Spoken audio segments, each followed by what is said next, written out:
Assalamualaikum warahmatullahi wabarakatuh. Saya Nazilatul Rahmah dengan NIM 0601032512 ingin mempresentasikan mengenai cabang-cabang ilmu hadis. Jadi dikarenakan adanya kejujuran dan juga daya ingat perawi yang berbeda-beda, maka ulama menciptakan ilmu baru, yaitu ilmu hadis, untuk meneliti sanad-sanad hadis dan juga matan-matan hadis dan juga keduanya. Jadi ilmu yang pertama adalah ilmu rijal al-hadits. Rijal al-hadits ini mengkaji tentang sanadnya atau ilmu untuk mengetahui hal ihwal para perawi tersebut dari segi nama, murid, guru, tempat tinggal, di mana lahirnya, kapan lahirnya, dan yang lain-lain. Dengan ilmu ini ulama bisa menilai kualitas sanad hadis tersebut ataukah baik atau tidak.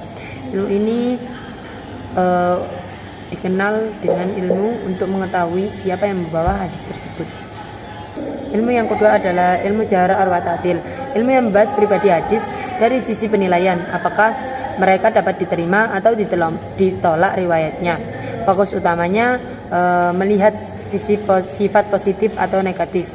Jadi kesimpulan dari ilmu yang pertama dan juga kedua adalah jika rijal al-hadits itu mengkaji tentang biografi dan sejarah hidup para perawi, sedangkan jahrah wa ta'dil adalah kajian penilaian kredibilitas perawi hadis. Jadi mungkin jahrah wa ta'dil itu lebih ke sifatnya seperti amanah atau bukan, ataukah mudah lupa gitu seorang perawi. Jika rijal itu mengenai biografi atau sejarah hidup mereka. Ilmu yang ketiga adalah ilmu gharib al-hadits. Ilmu gharib al-hadits adalah ilmu yang membahas tentang lafaz-lafaz matan yang sulit untuk dipahami, karena jarang sekali lafaz itu digunakan karena nilai sastranya yang sangat tinggi. Ulama memberikan perhatian terbesar terhadapnya karena memberikan manfaat berupa pengetahuan lebih jauh dan pemahaman kata-kata hadis. Jadi memahami kosakata hadis dan maknanya merupakan langkah awal untuk memahami makna hadis dan menggali kandungan hukumnya. Oke, ilmu yang keempat adalah ilmu asbab wurud al-hadits. Ilmu yang menerangkan tentang sebab-sebab hadis tersebut itu turun. Sama dengannya asbab nuzul di Al-Quran, di hadis juga ada asbab wurud. Kan Nabi Muhammad itu memberikan hadis, memberikan suatu perkataan itu biasanya ada kejadian atau sesuatu. Mengetahui peristiwa yang menjadi latar belakang disampaikannya suatu hadis sangat penting untuk membantu mendapatkan pemahaman hadis yang sempurna.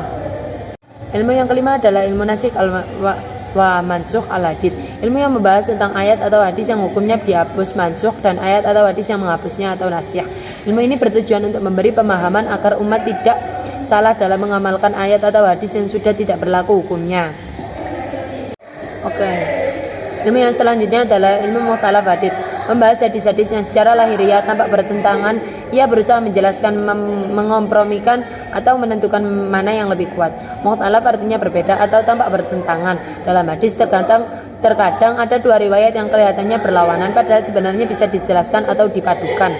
Ilmu ini berfungsi menjaga agar orang tidak salah paham dan tidak mengira hadis saling bertentangan. Jadi ilmu ini sangat penting untuk dikaji untuk kita meneliti sebuah hadis yang bertentangan seperti itu. Oke, yang terakhir adalah ilmu ilal hadits. Ilmu ilal hadits adalah cabang ilmu yang membahas mengenai cacat atau kelemahan tersembunyi dalam hadis yang tidak tampak lahiriahnya, tetapi dia mempengaruhi derajat keabsahannya. Ilal itu artinya cacat.